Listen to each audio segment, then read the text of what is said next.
பேரவைத் தலைவரே, என்ன பேரவைத் தலைவரே இப்படி செய்றீங்களா? பேரவைத் தலைவரே, நீங்க பேசவே விட மாட்டேன். பேரவைத் தலைவர்களே, நான் முக்கியமானது மதுரை மக்களுடைய குரலாக ஒலிக்கிறேன். மாண்புமிகு எதிர்க்கட்சி தலைவர் திரு எடப்பாடி கே பழனிசாமி அவர்கள், மாண்புமிகு உறுப்பினர்கள் திரு ஆர்.பி. உதயகுமார் மற்றும் திரு செல்லூர் ராஜு ஆகியோர் ஒருவர் அவசர பொது முக்கியத்துவம் வாய்ந்த நிகழ்வினை மாண்புமிகு இந்து சமயம் மற்றும் அறநிலைத்துறை அமைச்சர் அவர்களின் கவனத்திற்கு கொண்டு வருவார். மாண்புமிகு உறுப்பினர் செல்லூர் ராஜு. மாண்புமிகு பேரவைத் தலைவர்களே, மதுரையில் ஆண்டுதோறும் நடைபெறுகின்ற சித்திரை பெருவிழா இருக்கத வாசிக்கணும். நீங்க எழுதி கொடுத்ததை அப்படியே வாசிங்க. அஜெண்டாவில் இருக்கிறது மட்டும். மதுரை சித்திரை திருவிழாவை சிறப்பாக நடத்துவது குறித்து தகுந்த ஆலோசனை கேட்பதற்காக இந்த கவன ஈர்த்து அமைச்சருடைய கவனத்தை ஈர்த்து அமைகிறேன். மாண்புமிகு அமைச்சர் அவர்கள். மாண்புமிகு பேரவைத் தலைவரிடம் ஏற்கனவே ஆலோசனை அவர் அறையிலே பெற்றுவிட்டேன். அது சம்பந்தமான விவர அறிக்கை ஒன்று உறுப்பினர் மேஜையின் மேல் உள்ள சிறு கணினியில் பதிவேற்றம் செய்யப்பட்டுள்ளது என்பதை தெரிவித்துக் கொள்கிறேன். மாண்புமிகு உறுப்பினர் செல்லூர் ராஜ் அவர்கள். மாண்புமிகு பேரவைத் தலைவர்களே, அமைச்சருடைய அறிக்கை படித்து பார்த்தேன். சில ஐயப்பாடுகள் இருக்கு, அது குறித்து அமைச்சருடைய கவனத்திற்கு கொண்டு வர விரும்புகிறேன். மாண்புமிகு பேரவைத் தலைவர்களே, ஆண்டுகள் தோறும் இந்த சித்திரை மாதத்தில் இந்த சித்திரை பெருவிழா நடப்பது வழக்கமான ஒன்று. லட்சக்கணக்கான மக்கள் கூடுவார்கள் மதுரையில். மதுரையே ஜே ஜே ஜேன்னு இருக்கும். எங்கு பார்த்தாலும் திருவிழா, மக்கள் ஆட்டம் பாட்டத்தோடு இருப்பார்கள். அப்படிப்பட்ட அந்த விழாவில் இந்த கடந்த 2 ஆண்டுகளாக பார்த்தீங்கன்னா விரும்பத்தகாத சம்பவங்கள் நடந்து கொண்டிருக்கு. பொதுவாக அளவுகோல் சாலையில் தல்லாகுளத்தில் இருந்து கோரிப்பாளையம் செல்லும் சாலையில் ஒரு பகுதி போக்குவரத்திற்காக நிறுவப்பட்டு கட்டுமான பணிகளுக்காக அடைக்கப்பட்டுள்ளது. அதேபோல் செல்லூர் பாலசன் அதிகாரிகள் இருக்கையில் இந்து அறநிலையத்துறை அமைச்சர் சார்ந்த அதிகாரிகள் வரலாம், செய்தித்துறை அதிகாரிகள் வரலாம், சமூக நலத்துறை அதிகாரிகள் வரலாம், அதே மாதிரி இப்படி பல பேர் வரலாம். யாருமே இல்லை. எங்கே தயவு செய்து யாராவது வந்து அமர்படி கேட்டுக்கொள்கிறேன். நான் சொல்லிட்டேன், நான் சொல்லியாச்சுல. தல்லாங்குளத்திலிருந்து அழகூர் சாலை, அந்த அழகூர் சாலை கோரிப்பாளையம் வரைக்கும் ஒரு வழிப்பாதையாக இருக்கிறது. பாலத்திற்கான கட்டுமான பணிகள் நடைபெறுகிறது. ஒரு பக்கம் பெரிய பெரிய தூண்கள் இருக்கு. சப்பரத்தில் சாமி வரும். லட்சக்கணக்கான மக்கள் கூடுவார்கள். அது கூடும்போது நெரிசல் ஏற்படுவதற்கு வாய்ப்பு இருக்கு. அதே மாதிரி பாலஸ்டேஷன் மேற்கு செல்லூர் பாலஸ்டேஷன் இருந்து கோரிப்பாளையம் வருவதற்கும் ஒரு வழிப்பாதை தான் இருக்கு. ஒரு வழியில் பாலம் கட்டும் பணிகள் நடைபெறுகிறது. இதனால் மக்கள் நெரிசல் ஏற்பட வாய்ப்பு இருக்கிறது. இது லட்சக்கணக்கான மக்கள் கூடுவதனால. அதே மாதிரி பார்த்தீங்கன்னா வைகை ஆற்றுக்குள் மேப்பாலம் பாலம் நடைபெறுகிறது. ஏவி பாலம் அருகே ஒரு பாலம் கூடுதலாக கட்டப்படுகிறது. ராட்சத தூண்கள் கட்டப்பட்டிருக்கு. இது வழக்கம் போல் திருவிழா நடக்கிற இடங்கள்லயே அந்த இடத்துல தான் திருவிழாவே நடக்கும், சாமி இறங்கும். இந்த நேரத்தில் இது போன்ற இடையூறுகள் இருப்பதால் மக்கள் கூடுவதனால் அங்கே அசம்பாவிதங்கள் நடக்கிறதுக்கு வாய்ப்பு ஏற்படுகிறது. பொதுவான பாதுகாப்பு வசதிகள் ஏற்படுத்த வேண்டும். மாவட்ட நிர்வாகமும் காவல்துறையும் உரிய ஏற்பாடுகளை செய்ய வேண்டும் என்று இப்பொழுது கேட்கிறேன். ஒரு முக்கியமான அதே நேரத்தில் இந்த கோரிப்பாளையம் கட்டுமான பணிக்காக போடப்பட்டுள்ள இரும்பு கம்பிகள் மற்றும் தடவாள பொருட்களை உடனடியாக அப்புறப்படுத்துறதுக்கு 15 நாள் சொல்லியிருக்காங்க, அமைச்சர் சொல்லியிருக்காரு. ஆனா 15 நாள் போதாது, 1 மாதம் ஆக வேண்டும். கொட்டப்பட்டிருக்க கட்டுமான பொருட்கள் அங்க இருக்க கரடர்கள்லாம் எடுக்கணும், 1 மாதம் ஆயிரும். அதே மாதிரி ஆற்றுல சாமி இறங்குது பார்த்தீங்களா, அந்த இடத்துல மண்வளம் கொள்ளையடிக்கப்பட்டிருக்கு. ஆனா குண்டும் குழியுமாக இருக்குது. நாளைக்கு தண்ணி திறந்து விடும் போது பாத்தீங்கன்னா அந்த குண்டும் குழியும் மறந்துடும். சாமியை பார்க்கிற ஆர்வத்தில் பக்தர்கள் அந்த குண்டும் குழியில் இறங்கி காயம் ஏற்படுவதற்கும் விபத்து ஏற்படுவதற்கும் வாய்ப்பு ஏற்படும். எனவே முதல் கட்டமாக அதை சீர்படுத்தி வைகை ஆற்றை சீர்படுத்தணும். கருவேல மரங்கள் அதிகமாக இருக்கு. அந்த அடுத்த கேள்வி வந்த இதை முடிச்சிடறேன் அமைச்சர். எனவே அந்த கருவேல மரம் இந்த முழுக்க இது வேற துறை தான். உங்க துறையில நடத்துறீங்க, நீங்க நடத்துறதுனால உங்களுக்கு எவ்வளவு கெட்ட பேர் வருதுன்றதுக்கு. எனவே இதுல என்னன்னா விபத்து ஏற்படுவதற்கான வாய்ப்பு இருக்குது. தண்ணி வரும்போது நீரோட்டத்தில் தெரியாது.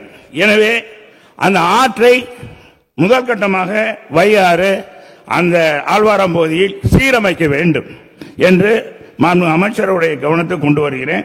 அதே மாதிரி கோடை வெயில் தாக்கம் அதிகமாக இருப்பதனால மாநகராட்சி சார்பாக நீர்மோர், அதாவது பந்தல், அதாவது நீர் வழங்க வேண்டும். மாநகராட்சி சார்பாக அந்தந்த பகுதியில் வழங்குவதற்கு குடிநீர் வசதி ஏற்படுத்த வேண்டும். ஏவிப்பாலம் அருகே வையாற்றின் பகுதியில் கட்டப்பட்டுள்ள 2 தடுப்பணைகளும் தூர்வாரப்பட வேண்டும் என்று அமைச்சருடைய கவனத்துக்கு கொண்டு வந்து, அடுத்த கேள்விக்கு அமைச்சர் பதில் சொன்ன பிறகு நான் போறேன். மாண்புமிகு அமைச்சர். மாண்புமிகு பேரவைத் தலைவர் அவர்களே, அறிவிக்கப்பட்ட நோட்டிஃபை ஃபெஸ்டிவல் எனப்படுகின்ற 11 திருவிழாக்கள் தமிழகம் முழுவதும் இருக்கின்ற திருக்கோயில் கடைபிடிக்கப்படுகின்றது. மாண்புமிகு தமிழக முதல்வர் தலைமையிலே திராவிட மாடல் ஆட்சி ஏற்பட்ட பிறகுதான் இந்த 11 திருக்கோயில் நடைபெறுகின்ற திருவிழாக்களுக்கு முன்கூட்டியே ஒருங்கிணைப்பு குழு அமைக்கப்படுகின்றது.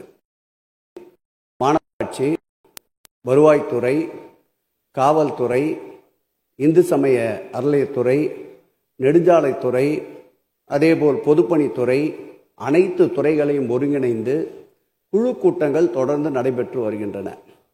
கடந்த 11ஆம் தேதி கூட குழு கூட்டங்கள், ஒருங்கிணைப்பு கூட்டம் நடைபெற்றிருக்கின்றது.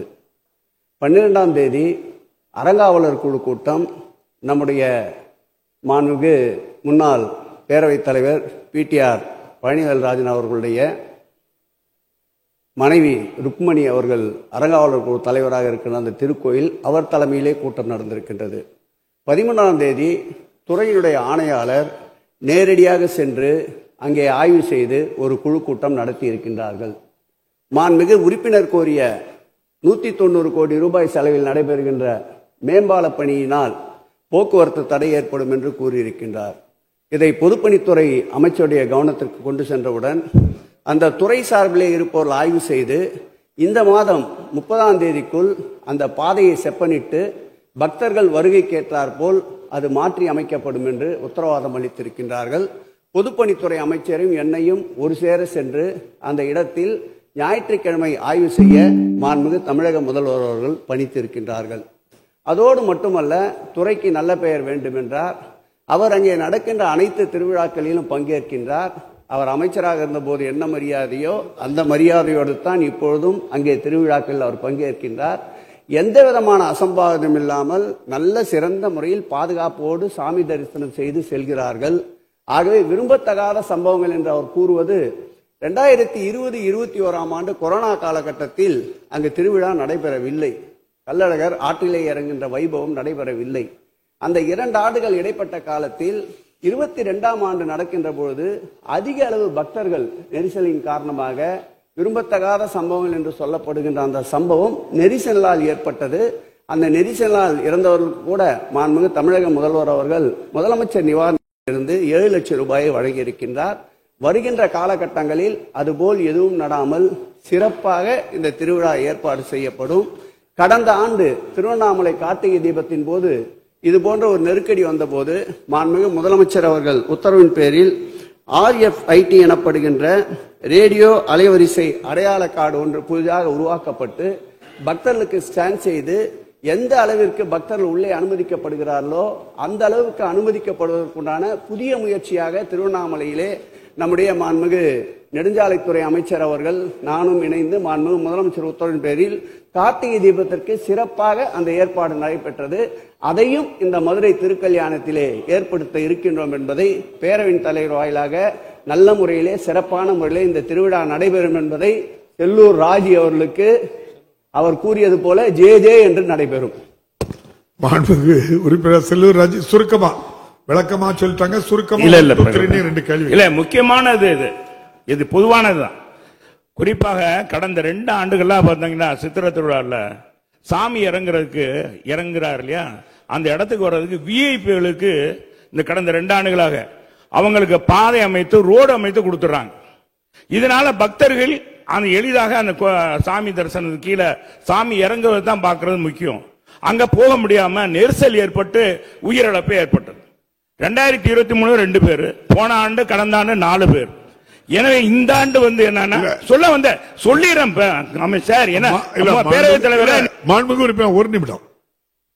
இது நடந்த சம்பவங்களை சொல்லிதான் நீங்க சொல்லிருக்கீங்க, விரிவா பதில் சொல்லுங்க. இப்ப என்ன செய்யணுங்கிறது மட்டும் அந்த கேள்வியை கேளுங்க. அதுக்குள்ள நீ இது பண்றீங்க கேளுங்க. அதாவது பேரவைத் தலைவர்ல அமைச்சரவை கவனத்துக்கு இந்த விஐபிகளுக்கு என்று அந்த பாதை அமைத்து கொடுப்பதன் மூலம் பக்தர்களுக்கு எந்த இடையூறும் இல்லாம இருக்கணும்.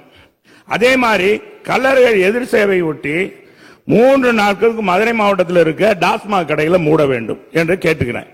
ஏன்டா இந்த திருவிழாவில் மது போதையர்கள் தான் அருந்தி விட்டு மதை அருந்தி விட்டு பாத்தீங்கன்னா மோதல் ஏற்பட்டு கொலையும் நடந்திருக்கு. சொல்லிட்டீங்க, சொல்லிடுறேன்.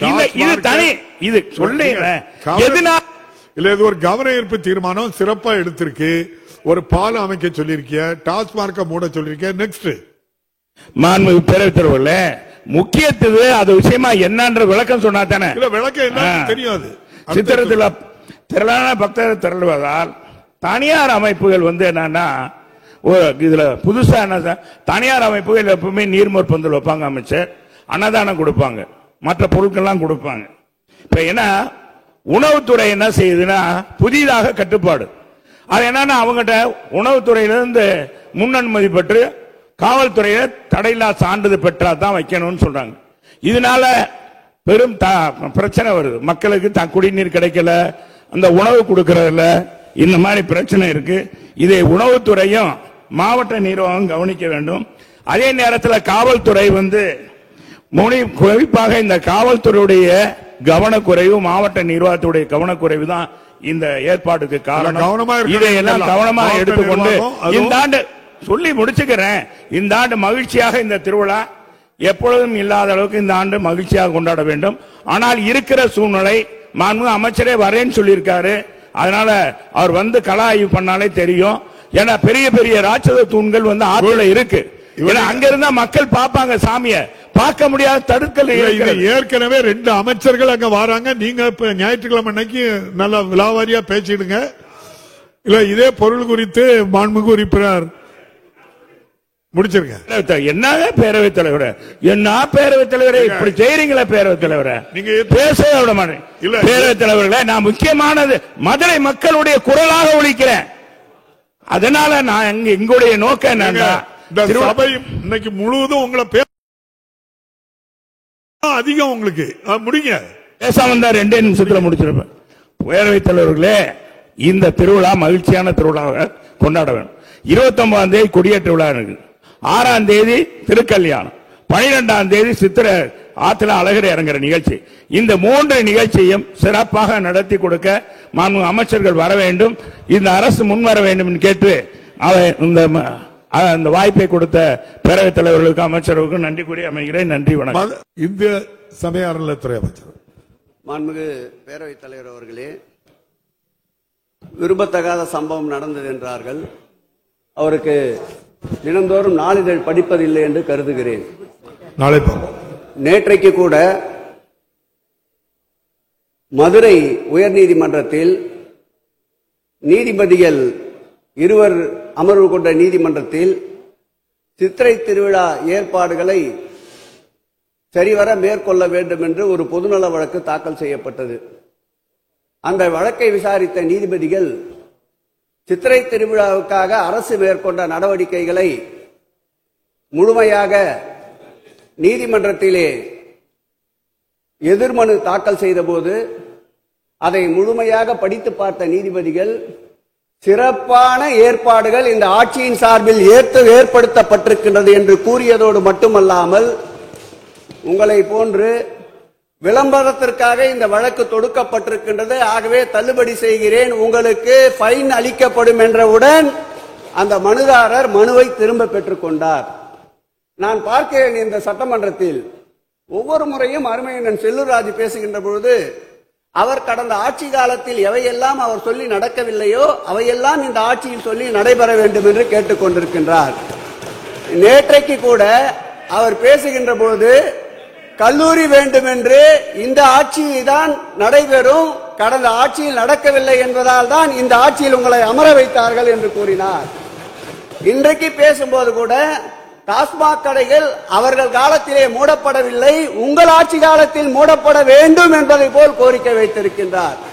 நிச்சயம் இதையும் உங்களால் செய்யாததை, உங்களால் இயலாததை செய்து முடிக்கின்ற ஆற்றல் படைத்த ஆட்சிதான் இந்த திராவிட மாடல் ஆட்சி என்பதை நான் இந்த நேரத்தில் கூறிக்கொண்டு, சித்திரை திருவிழா நிகழ்ச்சி, அவர் கூறியது போல கொடியேற்றம், அவர் கூறியது போல மீனாட்சி பட்டாபிஷேகம், அவர் கூறியது போல மீனாட்சி திருக்கல்யாணம், அவர் கூறியது போல தேரோட்டம், அவர் கூறியது போல அழகர் புறப்படுதல், அவர் கூறியது போல ஆற்றில் இறங்குதல், அவர் கூறியது போல எதிர் சேவை அனைத்தும் சிறப்பாக நடைபெறும். நாங்களும் திருவிழா 3 நாட்களும் நானும் அந்த மாவட்டத்துடைய அமைச்சர்கள் அண்ணன் மூர்த்தி அவர்களும் அண்ணன் பிடிஆர் பழனிவேல்ராஜன் அவர்களும் உங்களோடு இருப்போம்.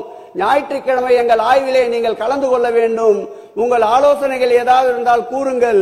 உங்கள் காலத்தில் நிறைவேற்றாதை நாங்கள் நிறைவேற்றி தருகிறோம் என்று பேரவைத் தலைவர் வாயிலாக உறுப்பினருக்கு பதிலை தெரிவித்துக் கொள்கிறேன்.